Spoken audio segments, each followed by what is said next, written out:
तीसरा जो बड़ा निर्धारक है वो है एपिडेमिक्स, महामारी।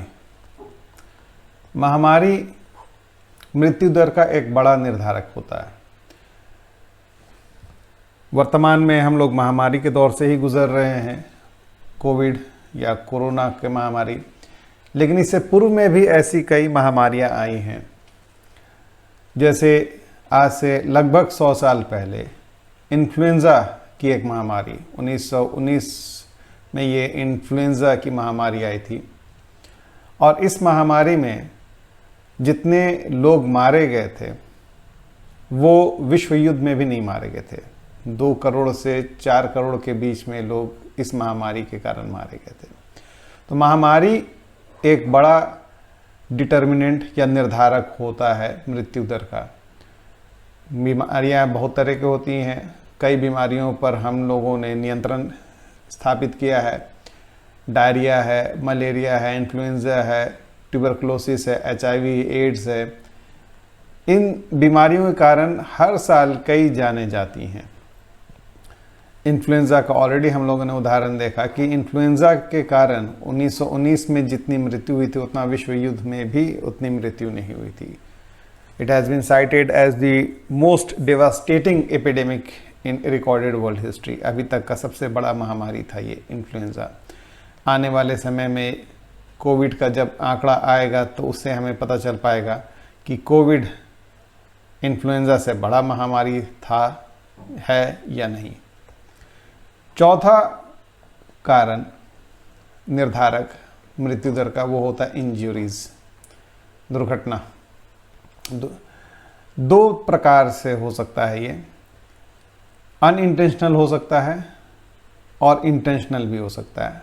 अनइंटेंशनल बिना किसी उद्देश्य के, बिना पहले सोचे समझे दुर्घटनाएं घटित होती हैं।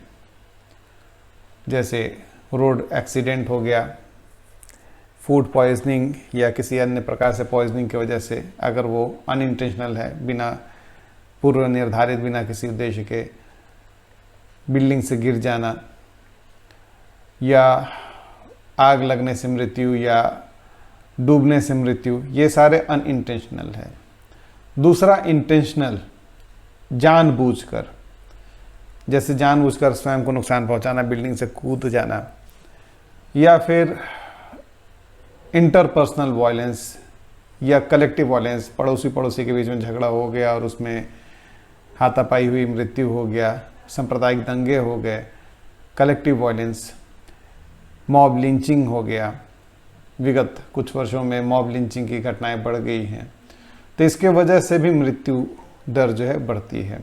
तो 2 प्रकार से हो सकता है, अनइंटेंशनल और इंटेंशनल। वैश्विक स्तर पर 9% जो मृत्यु होती है, ये 9% मृत्यु इंजरीज के कारण होती है, बोथ इंटेंशनल एंड अनइंटेंशनल। 5वां बड़ा निर्धारक मृत्यु दर का वो है व्यक्तिगत व्यवहार।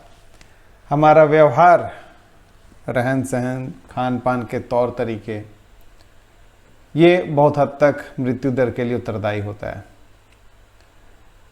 लाइफस्टाइल डिजीज जिसे हम बोलते हैं, लाइफ स्टाइल डिजीज, वो इसी कैटेगरी में आता है। लाइफस्टाइल डिजीज क्या है? जो हमारे रहन सहन के, आचरण व्यवहार के माध्यम से जो बीमारियां हमें हो रही हैं, जैसे डायबिटीज़ बढ़ती जा रही है। डायबिटीज़ बढ़ रही है वो सेडेंटरी लाइफस्टाइल की वजह से। हमारी एक्टिविटी कम हो गई है, घर के अंदर बैठ करके, सोफ़ा में बैठ करके हम ज़्यादा वक्त गुजारते हैं, धूप में कम वक्त गुजारते हैं। भारत में तकरीबन 80% people they are suffering from vitamin D deficiency. Vitamin D की कमी से ग्रसित हैं, बीमार हैं। और इसका मुख्य रीज़न यह है, कारण यह है कि हम लोग धूप में नहीं जाते हैं। इस कारण से विटामिन डी की डेफिशिएंसी जो है बढ़ती जाती है, क्योंकि विटामिन डी एक ऐसा विटामिन है जो प्राकृतिक रूप से निर्मित होता है सनलाइट के माध्यम से। हमें विटामिन डी नहीं मिल पाती है तो उस कारण से डॉक्टर फिर रिकमेंड करते हैं उसका सब्स्टिट्यूट गोलियों के फॉर्म में हफ्ते में 1 गोली खाना होता है, या वैसी गोलियां भी आती हैं जो डेली बेसिस पे खा सकते हैं, कैल्सिट्रॉल। तो इन कारण से हम क्या देख रहे हैं कि ये सारी बीमारियां जो हैं वो बढ़ती जा रही हैं। कंजम्पशन ऑफ हाई फैट, वैसे खाने का हम लोग इस्तेमाल कर रहे हैं जिसमें फ़ैट कंटेंट ज़्यादा है, तला हुआ खाना, मांसाहारी भोजन, इन सब कारण से भी बीमारियां बढ़ रही हैं। आज कहीं पार्टी होती है तो अगर उसमें नॉनवेज नहीं हो तो लोग जाना पसंद नहीं करते हैं। नॉन वेजिटेरियनिज़म बहुत तेज़ी से बढ़ गया है विगत कुछ वर्षों में। लोग ज़रूरत से ज़्यादा नॉनवेज का सेवन कर रहे हैं, जिस कारण से बीमारियां भी बढ़ रही हैं, दिल की बीमारियां, कोलेस्ट्रॉल की समस्याएं, ये सब बढ़ रही हैं। बैलेंस डाइट ज़रूरी है। इसके अलावा हम क्या देख रहे हैं कि अल्कोहल और टोबैको का यूज़ बढ़ता चला जा रहा है, इस कारण से बीमारियां बढ़ रही हैं। पर्सनल हाइजीन, अभी विगत 1.5 साल से ये पर्सनल हाइजीन पर अब लोग ज़्यादा ध्यान देने लगे हैं कोविड के कारण, बट अदरवाइज़ पर्सनल हाइजीन वो व्यक्तिगत व्यवहार है। कुछ लोग पर्सनल हाइजीन पर ध्यान देते हैं, व्यक्तिगत स्वच्छता पर ध्यान देते हैं, तो कुछ नहीं। हाथ धोने की जो प्रथा है या प्रैक्टिस है, कुछ लोग ध्यान देते हैं, कुछ नहीं देते हैं। इन कारणों से भी बीमारियां बढ़ती हैं।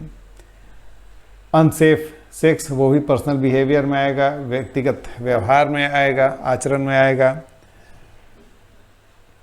HIV एड्स की जो समस्या है वो इसी के कारण, ये बीमारी जो बढ़ती है वो अनसेफ सेक्स के कारण ही होता है। So these are few established determinants of mortality. Personal behaviour एक बड़ा निर्धारक होता है मोर्टेलिटी में। Next, education. एजुकेशन एक बड़ा फैक्टर है। इससे प्रीवियस स्लाइड्स में भी हमने बताया कि शिक्षा एक महत्वपूर्ण रोल प्ले करता है, और ख़ास करके स्त्री शिक्षा वो ज़्यादा महत्वपूर्ण होती है, क्योंकि ये स्त्रियां जो हैं, ladies, they act as primary caretakers. बच्चों का देखभाल वही करती हैं परिवार में, और वे अगर शिक्षित हैं वो वैसी परिस्थिति में वो बच्चों की स्वच्छता पर विशेष ध्यान देंगी। बच्चा बीमार है तो डॉक्टर के पास लेके जाएंगी, बच्चे का वैक्सीनेशन प्रॉपर हो इस पर ध्यान देंगी, स्वच्छ वातावरण में बच्चा पले बढ़े इस पर ध्यान देंगी। महिला अगर अशिक्षित है तो इन चीज़ों पर वो उतना ध्यान नहीं देती। वो आंगन में बच्चा खेल रहा है, गंदगी में खेल रहा है, माँ उतनी ज़्यादा फिक्रमंद नहीं रहती है। बच्चा अगर बीमार हुआ तो उसे ओझा के पास, बाबा के पास ले जाती हैं। पर्सनल हाइजीन पर ध्यान नहीं देती हैं, ना स्वयं पर, ना बच्चों के हाइजीन पर। इस कारण से होता है कि इन्फेंट मोर्टेलिटी रेट या शिशु मृत्यु दर वो बढ़ती है। तो माँ का साक्षर होना वो ज़्यादा ज़रूरी होता है। स्वामी विवेकानंद ने कहा भी था कि अगर आप एक व्यक्ति को शिक्षित कर रहे हैं तो उससे केवल वो व्यक्ति शिक्षित हो रहा है, लेकिन अगर आप एक महिला को शिक्षित कर रहे हैं तो उससे पूरा परिवार शिक्षित होता है। आई डोंट नो ये विवेकानंद, स्वामी विवेकानंद का है या किसी और का, बट मुझे जहाँ तक ध्यान है कि ये स्वामी विवेकानंद का ही कथन था कि अगर आप एक महिला को शिक्षित कर रहे हैं तो उससे पूरा परिवार शिक्षित होता है। सो महिला का साक्षर होना, शिक्षित होना वो ज़रूरी है। वो अगर शिक्षित होंगी तो अपने सेहत का भी ध्यान रखेंगी, बच्चों के भी सेहत का ध्यान रखेंगी, धूम्रपान नहीं करेंगे, अल्कोहल या जो हड़िया वगैरह का सेवन होता है वो नहीं करेंगी, हाइजीन को, अपने व्यक्तिगत सुरक्षा, स्वच्छता पर ध्यान देंगी, विज्ञान पर उन्हें भरोसा होगा, ना कि ओझा बाबा का वो सहारा लेंगे अगर वो स्वयं बीमार हुई हैं या उनके बच्चे बीमार हुए हैं तो। Education makes life healthy lifestyle, utilization of available health services, proper decision making and health seeking behavior। इन कारण से शिक्षा जो है वो महत्वपूर्ण होता है। शिक्षित व्यक्ति एक हेल्दी लाइफस्टाइल अपनाता है। शिक्षित व्यक्ति जो चिकित्सीय सुविधा है उसका इस्तेमाल करेगा, ना कि बाबा ओझा पर वो निर्भर करेगा। स्वास्थ्य पर अपना वो ध्यान देता है। 7वां निर्धारक जो है वो है women empowerment and employment. Women education ही नहीं, विमेन का एम्प्लॉयमेंट भी बहुत ज़रूरी है। महिला साक्षर है तो वो सबल है, वो समझ सकती है उसके लिए क्या बेहतर है, नहीं है, उसके बच्चों के लिए क्या बेहतर है, नहीं है, स्वच्छता पर ध्यान देगी, विज्ञान पर उन्हें यकीन होगा। लेकिन महिला का साक्षर होने के साथ साथ महिला का रोजगारोन्मुखी होना भी ज़रूरी है। अगर महिला रोजगार में है तो वैसे में वो एम्पावर्ड होती हैं, सशक्त होती हैं, क्योंकि सशक्तिकरण जो है उसमें एजुकेशन तो नो डाउट एक रोल प्ले करता है, लेकिन उससे बड़ा रोल प्ले करता है एम्प्लॉयमेंट।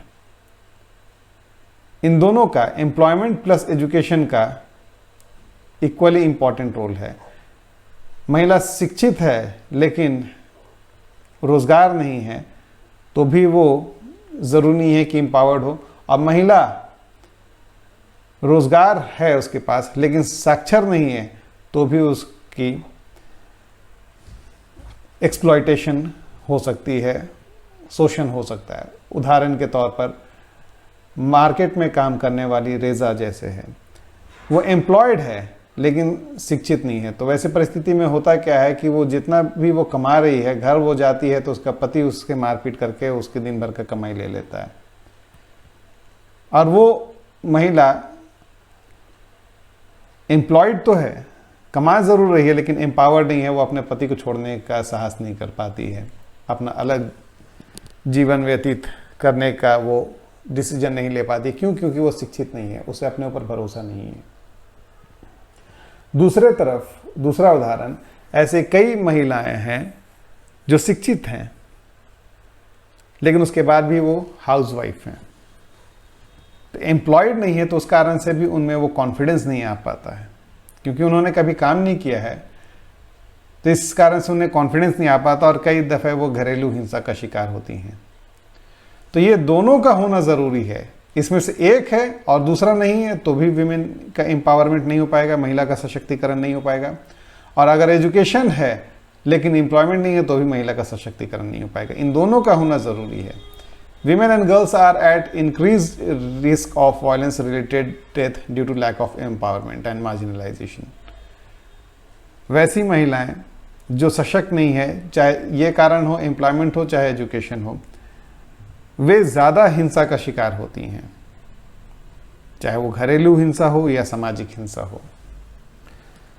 वर्ष 2012 में यूनाइटेड नेशंस ने एक रिजोल्यूशन अडॉप्ट किया था जिसका टाइटल था eliminating maternal mortality and morbidity through empowerment of women, अर्थात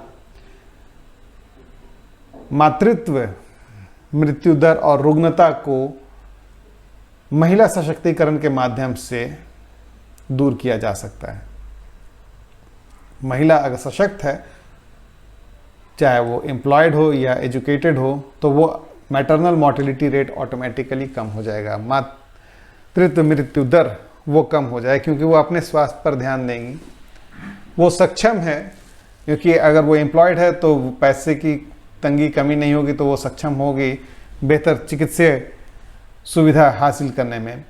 एक महिला अगर वो जॉब में है, it allows her to generate financial resources and to obtain the services that may help improve survival chances of herself and child. अगर वो शिक्षित है और जॉब में है तो वैसे में वो अपना स्वयं से ध्यान रख सकती है। वो कमा रही है तो वो अपना भी ख्याल रख सकती है, बच्चे का भी ख्याल रख सकती है, अपना सेहत का भी ख्याल रख सकती है, बच्चे की भी सेहत का ख्याल रख सकती है। वो निर्भर नहीं है। अगर वो कमा नहीं रही होती तो वैसी परिस्थिति में वो निर्भर रहती अपने पति पर या फिर पिता पर। लेकिन अगर वो कमा रही है तो वो आत्मनिर्भर है और इस कारण से वो अपना और अपने बच्चे का बेहतर ख्याल रख सकती है। 8वां बड़ा निर्धारक availability, access and utilisation of health services. हमारा जो पब्लिक हेल्थ सर्विस है वो कितना सुदृढ़ है, अर्थात किसी भी निर्दिष्ट भौगोलिक क्षेत्र में चिकित्सीय व्यवस्था कितनी सुदृढ़ है, वहाँ पर कितने डॉक्टर्स हैं, नर्स हैं, अस्पताल हैं, क्लिनिक्स हैं, ये निर्धारित करता है कि वहाँ पर मृत्यु दर कितनी होगी। अगर सुदृढ़ व्यवस्था है, वहाँ पर डॉक्टर्स की उपलब्धता है, प्राथमिक चिकित्सक केंद्र है, अस्पताल है, निजी अस्पताल हो चाहे सरकारी अस्पताल हो, तो वैसी परिस्थिति में वहाँ पर मृत्यु दर, उस निर्दिष्ट भौगोलिक क्षेत्र में मृत्यु दर कम होगी।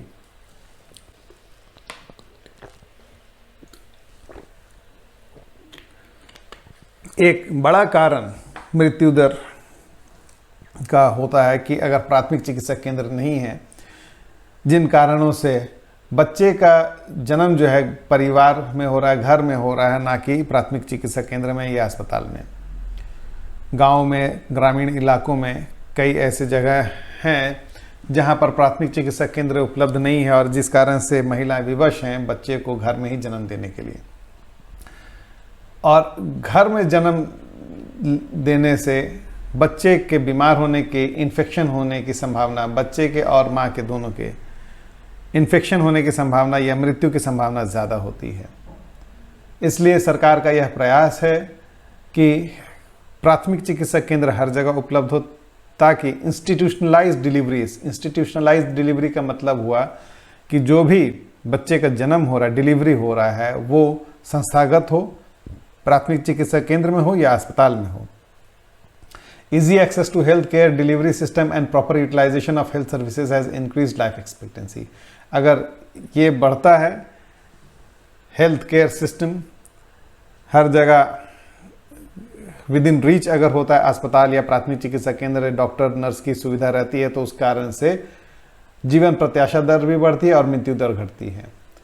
अगर ये हेल्थ सर्विसेज की अवेलेबिलिटी नहीं है, गांव है वहाँ पर चिकित्सीय व्यवस्था उपलब्ध नहीं है, या डिले है, डिले एट हेल्थ फैसिलिटी, देर से उपलब्ध हो पा रहा है, ज़्यादा बोझ है अस्पताल में, एक अस्पताल है और 4-5 गांव उसी पर निर्भर हैं, या फिर दवाओं की उपलब्धता नहीं है, लैक ऑफ एसेंशियल ड्रग्स, या फिर इक्विपमेंट्स अवेलेबल नहीं है, मेडिकल इक्विपमेंट्स जो चाहिए होते हैं। कई दफ़े बीमारियां जब होती हैं तो उनको डायग्नोज करने के लिए हमें इक्विपमेंट की आवश्यकता होती है, वो अगर इक्विपमेंट नहीं है अवेलेबल, उस कारण से भी मृत्यु दर ज़्यादा होती है। जैसा गांव वगैरह में, ग्रामीण इलाकों में मेडिकल इक्विपमेंट्स की अवेलेबिलिटी नहीं होती, ड्रग्स की अवेलेबिलिटी नहीं होती, जिस कारण से वो रिकमेंड करते हैं कि आप शहर में जा कर के इलाज कराएं।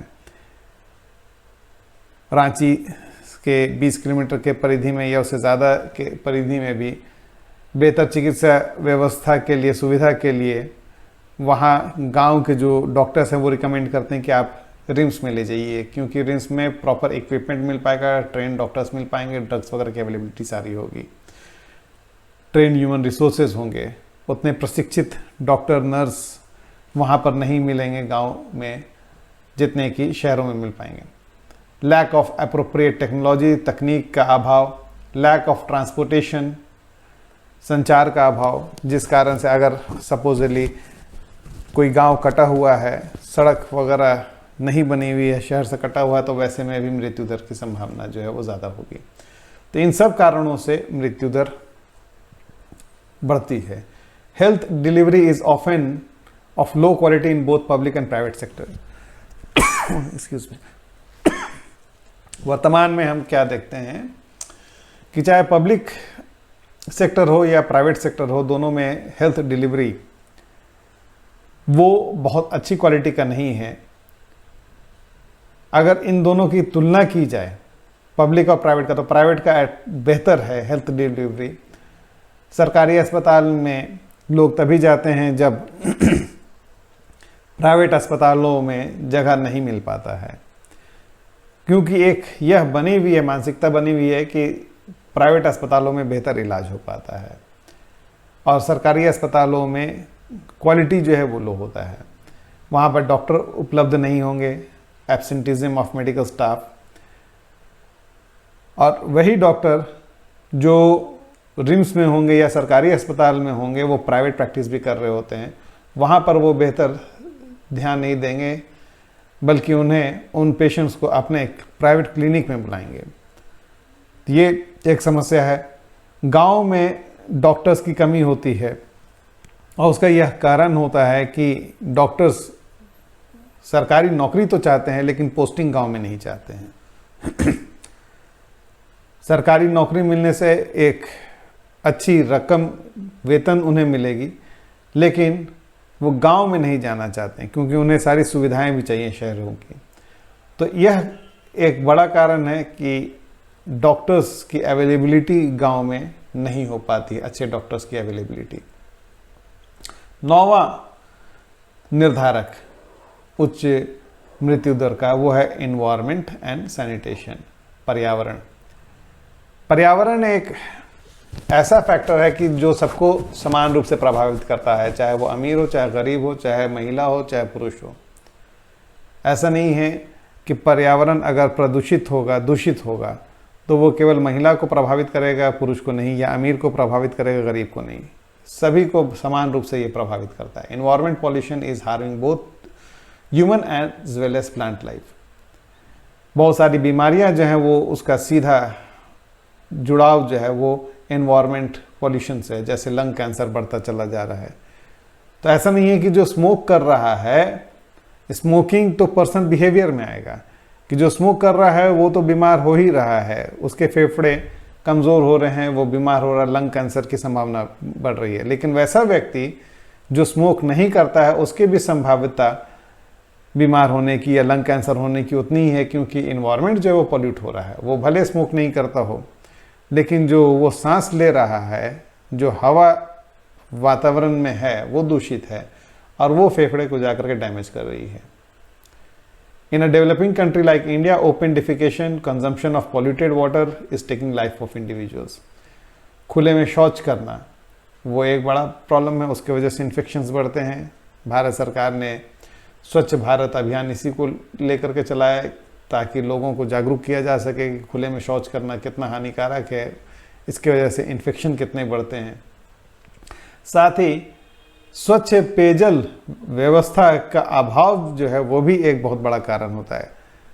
गांव वगैरह में, वैसे इलाकों में, शहरों में भी कई जगह ऐसा होता है कि दूषित पानी मिलता है पीने के लिए और उनके पास ऑप्शन नहीं रहता है। अगर व्यक्ति धनाढ्य अमीर है, वो अपने घर में आरओ लगा करके पानी पी लेगा, लेकिन आरओ का भी साइड इफेक्ट है। 1 लीटर पानी को फिल्टर करने में 10 लीटर पानी को बर्बाद करता है। तो इससे अंततः नुकसान किसका होगा? लार्जर पॉपुलेशन का। वो लार्जर पॉपुलेशन एक तो वैसे ही स्वच्छ पेयजल की व्यवस्था नहीं है और आरओ के कारण से वो स्वच्छ पेयजल की जो पानी की जो समस्या है वो और ज़्यादा जटिल हो जाती है। यही कारण है कि कई जगह इसको बैन कर दिया गया आरओ का। भारत सरकार भी इस दिशा में प्रयास कर रही है कि आरओ तभी आप लगा सकते हैं जब टीडीएस की मात्रा 500 से ऊपर हो। उससे कम अगर है, 500 से कम है, तो वैसे में टीडीएस मतलब टोटल डिजॉल्व सब्सटेंसेस जो होते हैं वो अगर 500 से कम है तो वहाँ पर आरओ की आवश्यकता नहीं है। लेकिन कई दफ़ा देखा क्या जाता है कि लोग केवल स्वच्छ पेयजल के चाह में वो आरओ लगा लेते हैं, भले उनके यहाँ 250-300 का टीडीएस हो पानी में। तो स्वच्छ पेयजल मुहैया कराना, उसके कारण से ये क्वालिटी को कम किया जा सकता है, लेकिन अभी भी हम इसमें पीछे हैं। स्वच्छ पेयजल व्यवस्था उपलब्ध नहीं करा पाने के कारण मृत्यु दर जो है वो अधिक है। 10वां कारण सांस्कृतिक है, कल्चरल फैक्टर्स। सांस्कृतिक कारण जैसे हेल्थ सीकिंग बिहेवियर, परंपरागत विश्वास, स्वयं से अपना इलाज करना, सेल्फ मेडिकेशन, परिवार में महिला की परिस्थिति एवं भूमिका, स्टेटस एंड रोल। कई परिवारों में देखा जाता है कि घर में ही डिलीवरी होती है, बच्चा जब जन्म लेता है तो आया को बुला करके जो अम्बिलिकल कॉर्ड है, जो बच्चा माँ से जुड़ा होता है जिस कॉर्ड से, उसको घर में ही कटिंग किया जाता है, जिसमें कि हाइजीनिक नहीं होता है वो, उस कारण से भी मृत्यु होती है। फीमेल जीनाइटल म्यूटिलेशन, ये अफ्रीकी देशों में होता है जहाँ पर महिलाओं का जो गुप्तांग है उसके साथ अंग भंग किया जाता है, उस कारण से मृत्यु की संभावना उनकी बढ़ जाती है। कई समाजों में कल्चरल एक्सेप्टेंस ऑफ अल्कोहल है, वे सांस्कृतिक रूप से उनमें एक परंपरा है शराब पीने की। जैसे ट्राइब्स में हम देखते हैं, ट्राइब्स में ये बड़ी समस्या है, लेकिन ऐसा नहीं है कि केवल ट्राइब्स में है, पढ़े लिखे परिवारों में भी होता है कि वहाँ पर एक परंपरा है, एक कल्चर है शराब पीने का। तो खैर, ट्राइब में ये बड़ी समस्या है अल्कोहलिज्म, जिसके वजह से मृत्यु दर ट्राइब्स में एक अल्कोहल एक सबसे बड़ा रीज़न होता है। होम डिलीवरी प्रैक्टिस का मतलब कि घर में ही बच्चे का पैदा होना। जो रूढ़िवाद विश्वास है, रूढ़िवादिता है, सुपरस्टिशियस बिलीफ कि उदाहरण के तौर पर कई धार्मिक समुदाय यह मान करके चलते हैं कि बच्चे जो हैं वो ईश्वर की देन होते हैं और इस कारण से ज़्यादा बच्चे पैदा करते जाते हैं। रिलीजियस थॉट्स, धार्मिक अंधविश्वास, ये सब बड़े कारण होते हैं। ये भी एक कारणों में से है मृत्यु दर, उच्च मृत्यु दर के। So we see 10 factors. I will repeat, एक बार फिर से हम इसे रिपीट कर दें। 10 कारण कौन कौन से हैं। पहला है आपका इनकम लेवल या एम्प्लॉयमेंट स्टेटस। दूसरा है न्यूट्रिशनल स्टेटस, किस प्रकार का आपका खान पान है, वो भी निर्भर करता है आपकी इनकम पर। तीसरा है महामारी। चौथा है इंजरीज। पांचवा पर्सनल बिहेवियर। छठा है एजुकेशन। सातवां है विमेन एम्पावरमेंट एंड एम्प्लॉयमेंट। आठवां है availability, access and utilisation of health services. नौवां है इन्वायरमेंट एंड सैनिटेशन। और 10वां है सांस्कृतिक कारण। ये 10 बड़े कारक हैं, डिटर्मिनेंट्स हैं मॉर्टेलिटी के। So with this topic is over. अगर प्रश्न पूछा जाए आपसे तो उसमें ध्यान रखिएगा दैट ये 10 कारणों को याद रखिए और उन्हें अपने उत्तर में लिखने का प्रयास कीजिएगा। ये 10 फैक्टर्स। इसके अलावा हमने आपको बताया कि प्रॉक्सिमेट डिटर्मिनेंट्स और डिस्टल डिटर्मिनेंट्स, नज़दीकी कारक और दूरस्थ कारक। वैसे कारक जो जैसे एनवायरनमेंट प्रॉब्लम, वो दूरस्थ कारक हैं। महामारी वगैरह प्रॉक्सिमेट डिटर्मिनेंट्स हैं। तो इन पर ध्यान रखते हुए आप अपना उत्तर उसी प्रकार से लिखेंगे। आई होप सो कि ये कॉन्सेप्ट क्लियर है। Thank you and have a nice day.